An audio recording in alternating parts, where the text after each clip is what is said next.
Hey guys, welcome back. It's Josh with the Financial Advisor Car Guy. This week we're working on the Eclipse. As I talked about last week, there's a couple of things I wanted to get done to this car. I need to get those racing bucket seats in using those new seat mounting adapters. I also still need to tint this back window. And before we begin any of that stuff, I actually just had to swap out the battery. I'm gonna walk over there, but as you can tell, the lights are on inside, which means we have power. Actually, I came out to start the car a couple days ago and found the battery to be completely dead, put it on my battery tender, and it came back as no good, replaced battery. So ran to Walmart, got a new battery. It is now in the car. All is good. I'm still trying to work out a couple of wiring things on the car though. There's a random pair of power wires that were plugged into the positive terminal. I don't know if that's a power drain or what those are for. I found them going through the firewall up behind the radio, but if I don't reconnect them, it seems as if the radio still works. So I'm gonna try to trace those and figure it out, but in the meantime, I'm not hooking them back up just in case that was part of my problem. As I also mentioned, this hood, I'm gonna close this. The hood also needs some attention. As you can see, we've got some cracks in here. So what ended up happening was this cracked. Actually up here is where the major cracks was. That was just from getting cold and wet and freezing and thawing and whatever else. It eventually cracked right through. I since took an X-Acto blade, cut straight from one crack to another, tried to force as much air out as possible so it adheres to the hood. It's gonna need to be rewrapped, but at least for now it doesn't have air bubbles and things in it, so that's probably a plus in the right way. If we walk around to the inside, these are the factory seats. Those are coming out. So I'm gonna go ahead and do kind of a slideshow as we're going through this. I'm not gonna video removing the bolts and all that stuff, but if there's anything important to say, I will film it. Otherwise, stay tuned.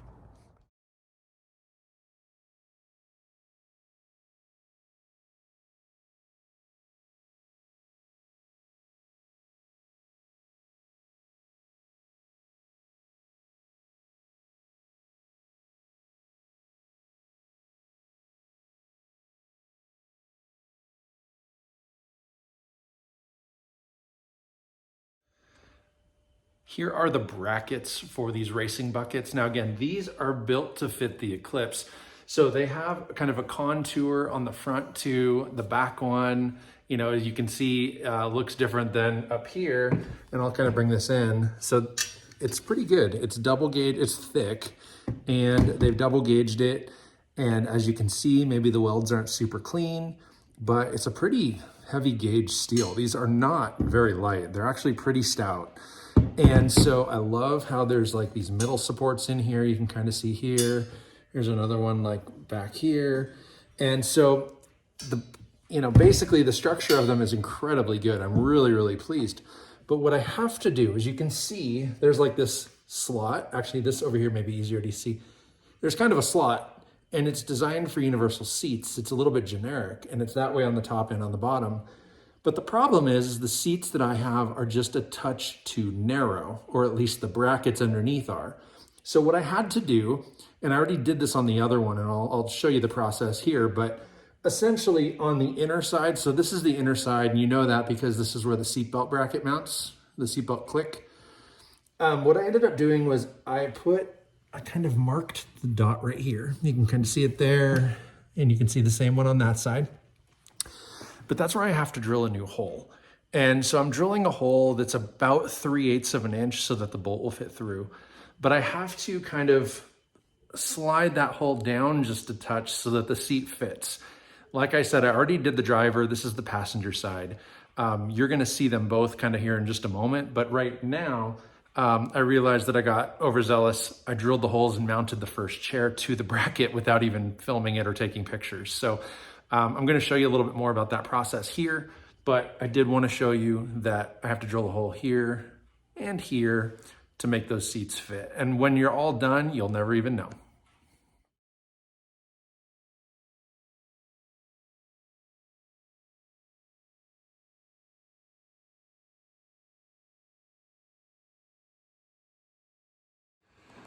Here we have the dingy old seats officially out. And here are their replacements. So these are already mounted to the brackets. I already have the seat belts mounted. One really positive thing about these brackets, as you know, you guys saw they're nicely reinforced, but they also had a situation where the original factory bolt was already, this was threaded for the bolt. So there's no nut on the back, as you can see. Actually, it threaded through. So again, I'm really impressed with these brackets. They've done a really nice job. And so we're gonna go ahead and get these things fitted here in just a quick second. Stay tuned. Okay. Too tall, there we go. All right, so first things first, I'm gonna get this thing lined up on the front so it falls onto the brackets. Great, ceiling is a little tight. But then what I need to do, is tilt the seat forward so that I can, tip the seat forward, then I'm gonna tip the whole thing back so I can connect the seatbelt chime. So those are just two connectors. Oops. And I had to wire in new connectors because the factory one I couldn't get apart. So what I'm going to do now is go ahead and put some electrical tape on there just so they don't ground each other out. Okay. So I'm just going to wrap each one individually, again, so that the metal doesn't touch and ground each other out. All right. So there's one. Really, these old seats came out really easily. The new seats are going in really easily. These brackets did make it really simple. So I'm just going to leave that underneath. Realign this. Okay. And then what I'm going to do is slide the seat forward so that I can fit these guys in first. I want to do the back first. Okay. And this might be a little finagling, but we'll get it. Let's see.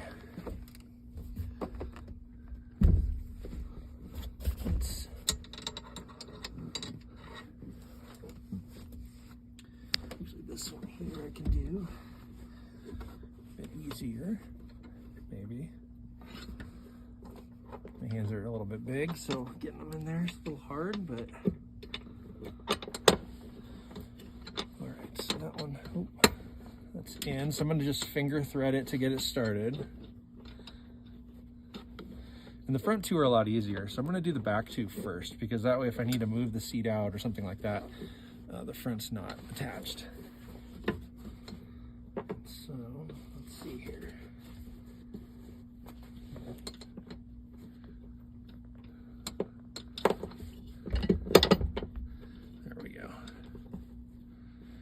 And then I'm going to need to get a, I believe it's a size 17. Oh, 14, I'm sorry, 14. I'm going to go get a little wrench that I can slide in here because this will not fit the way I was hoping. All right, guys, both seats are in. It really changes the look of the interior. As you can see, there they are. They're pretty nice. They're actually quite comfortable.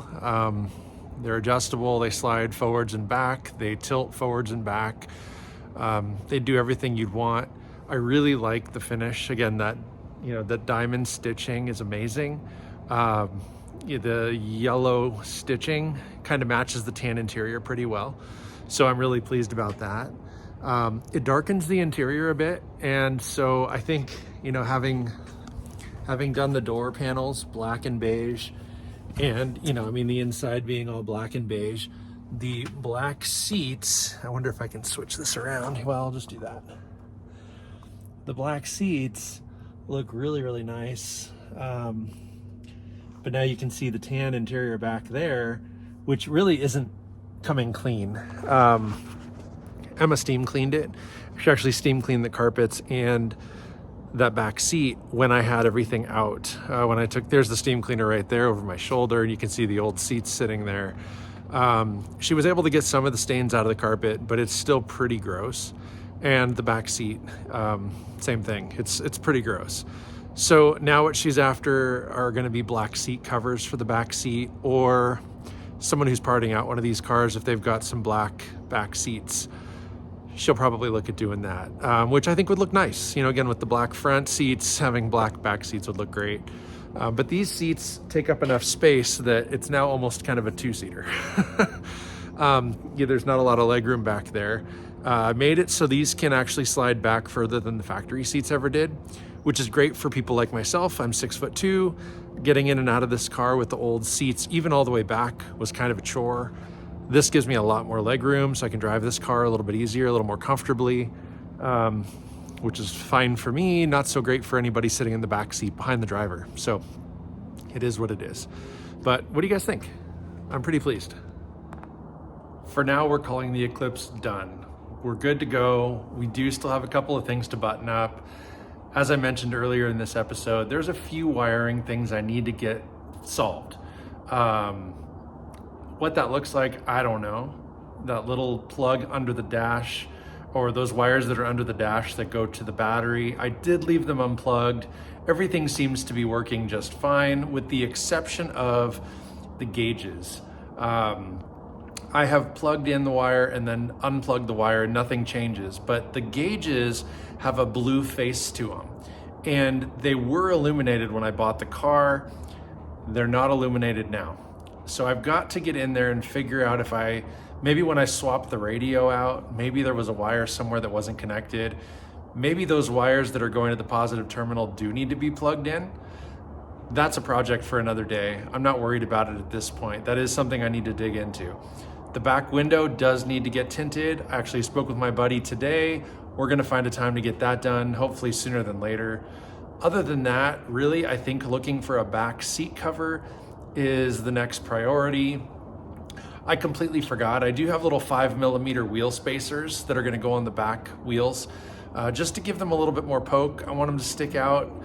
They're a little bit inset, and so that 5mm will make them almost flush with the fender, which is awesome because the side skirt, as you can see here, does flare out a little bit. So I want to bring the tire a little bit out. Again, not past the fenders, but they'll be more flush, so they should look good. I think I'm only going to run them on the rear.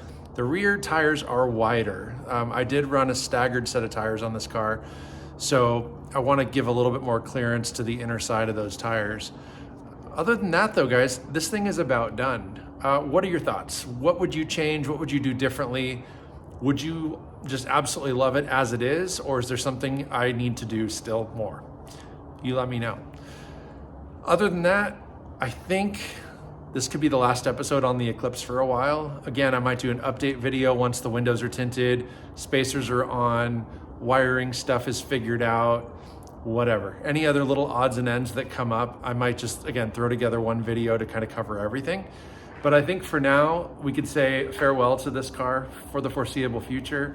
We're gonna let Emma get her driver's permit and license before too long, and she's just ready to start driving it. So I think it's been a fun project. It has come together very, very nicely. I've really enjoyed it, and I'm excited to start seeing it out on the road. So with that, comment down below, like, subscribe, hit that notification bell, but most importantly, remember, may every investment you make be a good one. Till next time.